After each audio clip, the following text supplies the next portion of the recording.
CIA has acquired intelligence detailing an imminent threat. What kind of threat? An invasion. An alien invasion. Perhaps we need some outside universal threat to make us recognize this common bound. I occasionally think how quickly our differences worldwide would vanish if we were facing an alien threat from outside this world. Project Bluebeam. Mm-hmm. Can you describe what that is? Well, that's another subculture term that's been attached to a series of projects that involve what the Pentagon, what they call a deceptive indication and warning, or a false INW, which is a false flag. And it's the ability to stage, through very advanced technologies, an alien attack or an alien event. And it's a whole series of them. Now, what most people don't know about, since late 50s, early 60s, like the Barney Hill case and all that, those were all human assets abducting innocent people made to look alien. And so that psychological warfare was authorized in 1953, 54.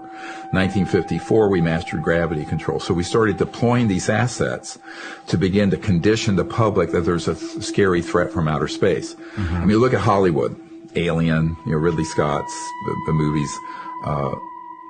If you want to see a script for what's coming fairly soon, look at the movie Independence Day. Okay. It's right at a central casting for this covert group.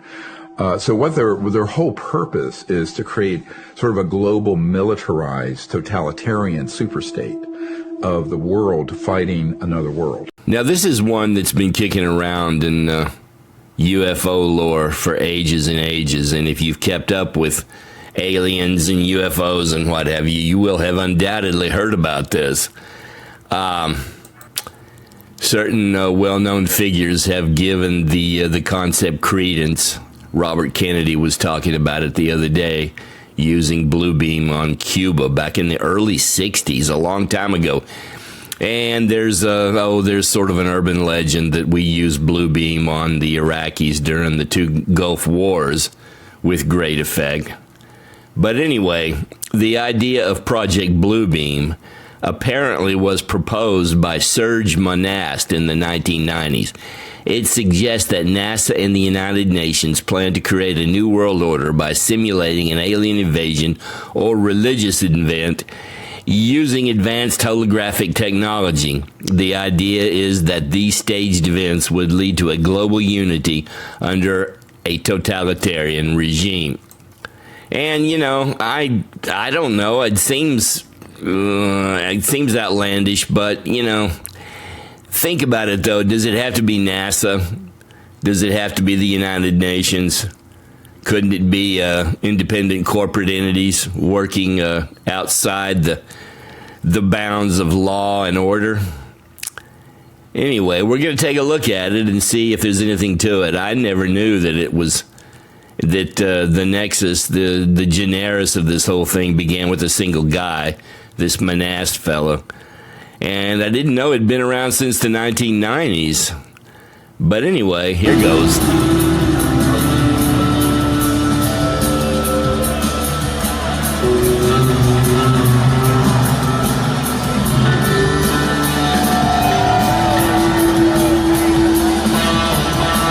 Now, this fake alien invasion will be implemented in several steps. I think I have 4 here. The first step is the dissemination of information about alien life, establishing the foundation of an extraterrestrial reality within the public consciousness. Now, that's been happening for decades and decades. That's what movies are all about, sci-fi movies and what have you. So, that's been ongoing for a long time.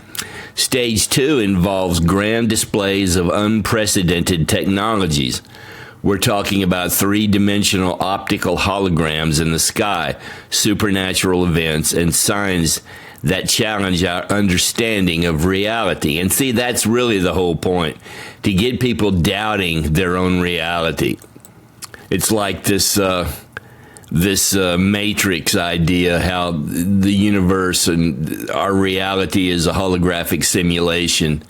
You know, it's all designed to cause people to question their concept of reality. And of course, I don't know if we're really in stage 2 yet. I don't know. I've seen some holographic images projected in the air above football stadiums and what have you, and I'm going to show a video or two of that. But anyway, those are the first 2 stages of the fake alien invasion. Project Bluebeam has 4 key goals to ensure everyone's primary allegiance is to the New World Order. First, destroy religion. Second, destroy national pride. Third, destroy the family. And fourth, destroy individual creative freedom. Hello, this is already happening. As soon as his book was released, he was followed, surveilled, his phones were tapped, he was harassed, and then there was a knock on the door. He was arrested for spreading misinformation. It's been a long time since Canadians had freedom of speech, huh? Manast was questioned by police for hours and then spent the night in jail. Then, the very next day, well, what usually happens to whistleblowers who expose secret government programs. They get dead. Yes, 2 other journalists looking into Project Bluebeam also had sudden heart attacks, though they had no history of heart problems. Then the third stage is where the drama reaches its zenith, its peak, its sine qua non. This is when the world witnesses the arrival of aliens using advanced holographic technology. Images of alien crafts and beings are projected into the sky, making the invasion seem real and imminent.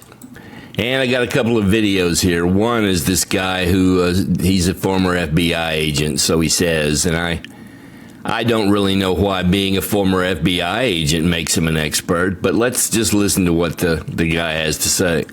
What I'm here to tell people is that when Project Bluebeam is used, again, it's not going to be by the United States. It's not going to be by national, it's going to be by global government. They're the ones who are going to use this stuff. And it's going to be not just a bunch of pretty holograms. They're going to be using it for religious figures. They're going to have Jesus in the sky, but it's not just going to be holograms. There's going to be voice-to-skull technology. It's also going to be used. They're going to be able to have these figures speak to every human being on the planet. Imagine the impact of that they're going to be able to see the figure and also hear the figure talking to them. You know, it's amazing. I think that is the particular reason why Jesus said in the Bible, my sheep hear my voice and they will recognize my voice. And I think that was an anticipation of when this operation goes forward. And it's going to go forward in conjunction also with the great fake alien invasion. It's going to go forward with that. And who knows, it's going to be also a sweetener. It's going to be, instead of, we're going to have, maybe 10 or 20 UAPs that have incredible destructive capacity against our cities. But then with Project Bluebeam, they can make those appear like 2 or 3 or 400 UAPs. See, that's what they can do. And also these holograms, we call them holograms because that's the word that we know. But they're going to probably have the capacity for noise, for sounds, for solidity, temporary solidity as well. But then you can say, well, but then that's not a hologram. Well, yeah, it's probably going to be something that is several steps above a hologram as well. So these are the things that we're facing. And these things are going to be faced all at once. That's the Now, he mentioned sound-to-skull technology, where everybody would hear a voice in their head. Now, let's take a look at this, and this professor here demonstrates it. So, we can't hear this. It's going, I haven't turned it on yet. When I do, it's going to blast out a 65 kilohertz beam. Because the wavelength is so small, it doesn't spread. The 65 kilohertz has a wavelength like that. It's going to be, in that sense, similar to a laser. It just comes right out as a beam. Now, how do we make that audible? Well, they put a modulation on top of the 65 kilohertz. There's the modulation. And now, here's the next thing I have to say. That 65 kilohertz is very high amplitude. It won't hurt you, we don't think. Okay? You certainly can't hear it, and we don't think it'll hurt you. And it's very high amplitude. And what happens when you have two sound waves like this, sound plus sound can create sound, but only a high amplitude. At low amplitude, sound waves just travel right through each other. Maybe you're familiar with this. But at high amplitude, you can create sound. So what happens in this apparatus is the audio sound, the sound that you're going to hear, is actually created in the beat, not here. And because it's created in the beat, it stays in the beat, we have a beat of sound. So let me demonstrate this for you. Let me turn it on. And I'm going to find the piece of music that we like. Yeah. You may not like it. The Eagles. You like the Eagles? Okay, good. Oh, we have a friendly audience this year. Yeah. I think they're just saying it to make us feel better. Right. All right.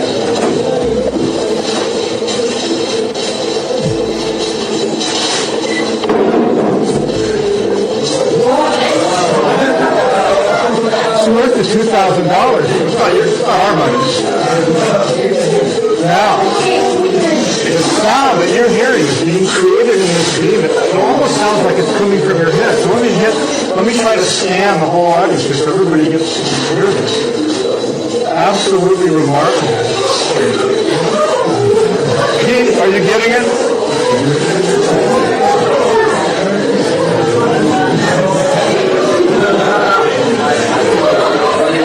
Let's try to one more thing. Let's try to bounce it off the wall. Raise your hand if you can very clearly hear. I'm going to try to bounce it off the wall.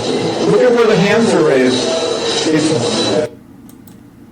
So, as you can see, this technology is possible, and I think that this technology would play in, it would dovetail in with more of a religious, a fake religious revelation.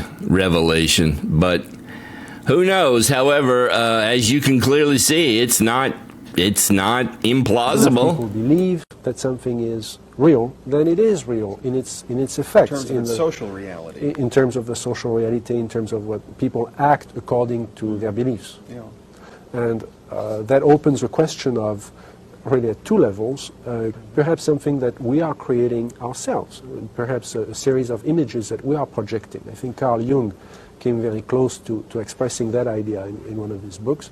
Or could it be manipulated purposely by people who have the technology to simulate UFO sightings? And people say, well, of course not. Who would do a thing like that? Well, I would remind you that during the Watergate investigation, it was discovered that there was a plan originated in the White House to surface a submarine off the coast of Cuba and paint the second coming of Christ over the island of Cuba using holograms. Which is well within our technology today. The idea was that since there is a large Catholic population in Cuba, they would be so upset by this vision that this would saturate the communication channels, the telephone system in Cuba, long enough for an invasion to take place. How interesting. I never heard of that. Well, I think that's a classic in psychological warfare, but that kind of manipulation is well understood. And I have personally investigated several apparently genuine UFO cases where there was, in fact, a manipulation. My conclusion, the conclusion of scientists working with me, was that there was, in fact, a manipulation taking place, and that it was not a hoax on the part of the witnesses, but a hoax on the part of somebody much better organized than... So there are possibly all of these levels going on simultaneously. Today, with the current technology... Next, we have a couple of anecdotes that, I don't know, anecdotes are anecdotes. You never really know where they began. They start knocking around here and there on various websites, and one website duplicates what was written on another website, and the next thing you know, everybody takes it as gospel when no one really even knows when it began. Supposedly, this story about von Braun comes from his secretary, but let me read it. Werner von Braun, the German and U.S. aerospace engineer who worked on Operation Paperclip, confessed on his deathbed in 1977 that the global elite were planning to use terrorists and pandemics as false flags to manipulate and control the masses. Even more interestingly, von Braun said the final false flag will be a fake alien invasion. And there's von Braun there. It's interesting. You can't find pictures of him anywhere in his SS uniform. He's always wearing a suit. I did find one picture of him in his SS uniform. He was a major in the SS. He invented the V-2 rocket and the V-1 rocket, and he was the guy who got us on the moon. You know, it might have been U.S. money, but it was German technology that got us there, German engineering. But I did find one picture of him. He was walking behind Heinrich Himmler, and you can just barely see his old face peeking out behind Heinrich Himmler's profile silhouette. And, you know, that's the only one you're going to find. But no, he was a Nazi SS jackbooted major and a half. And then this next one goes back to an earlier story to which I'd alluded. And I'll read this. We do know that the U.S. government briefly entertained the idea of using a hologram during the Iraq War. U.S. Air Force planners brainstorming on the best way to achieve a bloodless coup in Iraq proposed creating a giant hologram that would appear to be Allah commanding Iraqis to overthrow Saddam Hussein. This plan was never implemented, but the fact it was considered as such a high level proves that the technology exists. Well, I guess, assuming that story's correct. But see, they're never going to use it. I mean, if they're really planning on doing some shit like this, they're not going to use it ever until the time comes. Because if they ever use it for any reason prior to the big fake fix, then it'll blow their cover and no one will pay any attention to it. So, who knows? Now, assuming that all this is actual, this aspect is the one that I think is probably the most plausible and the easiest to pull off. A fake religious event.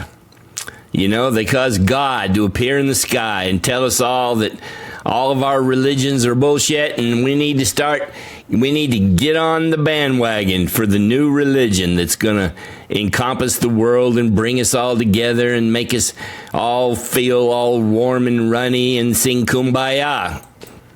And think about it, if you're going to do this, you wouldn't need to blow anything up, you wouldn't need to kill anyone, you could just appear in the sky. People would see it, and people like you and me who have heard about this now, we'd know that it's bullshit, but the vast bulk of people in the world will have never heard about Bluebeam. They'll see it, and they'll take it at face value. So there you have it. Who knows? I heard somebody the other day predicting that the aliens would reveal themselves prior to Donald Trump's inauguration, which gives us about a week or so. Who knows? I don't know. I take everything like this with a grain of salt, but it is interesting, and it's fun to hear about and read about, you know, even if you don't believe it. The mark of an educated mind is to be able to entertain a thought or concept without embracing it. Part of a new, highly classified intelligence gathering program developed by the CIA called the Impaled Neutron. It involves precognition. Precognition. What is that? One of our eyewitnesses here described this. Line of intervention.